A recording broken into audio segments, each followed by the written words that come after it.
మళ్ళీ అలాంటి స్వామిని మీరందరూ ఇంకా సమస్య సేవ చేస్తూ మన చేతనైన కార్యక్రమాలకి వంట సాయం చేయగానే ఏదో సాయం చేస్తూ ఉంటే భగవంతుడు మన ఇంకా ఎక్కువ ఇస్తానని కోరుతూ మరి అవకాశం కల్పించిన అన్న గురుమూర్తి అన్న జయపన్న గారు స్వామి గారికి మరియు మా పత్రిక విలేక స్వామి గారికి అందరికీ నా నమస్కారం.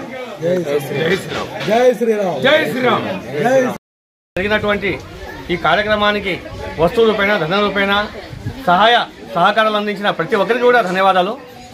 భక్తులు ఈ విధంగానే సపోర్ట్ చేస్తూ ఉంటేనే ప్రతి దేవాలయం కూడా డెవలప్ అవుతుంది. కాబట్టి మీరందరూ కూడా భక్తులందరూ కూడా దేవాలయాలకు ధన రూపంలో వస్తు రూపంలో మీ సహాయ సహకారాలు అందిస్తూనే ప్రతి దేవాలయం కూడా బాగుంటుంది, అన్నదానాలు జరుగుతాయి, సత్సంగం జరుగుతుంది. కాబట్టి మన హిందువులందరూ కూడా ప్రతి దేవాలయానికి తమ వంతున చేతనైన సాయం చేసి ఆలయానికి సపోర్ట్ చేసి మన హిందూ ధర్మాన్ని కాపాడాల్సిందిగా కోరుతున్నాము. జై శ్రీరామ్.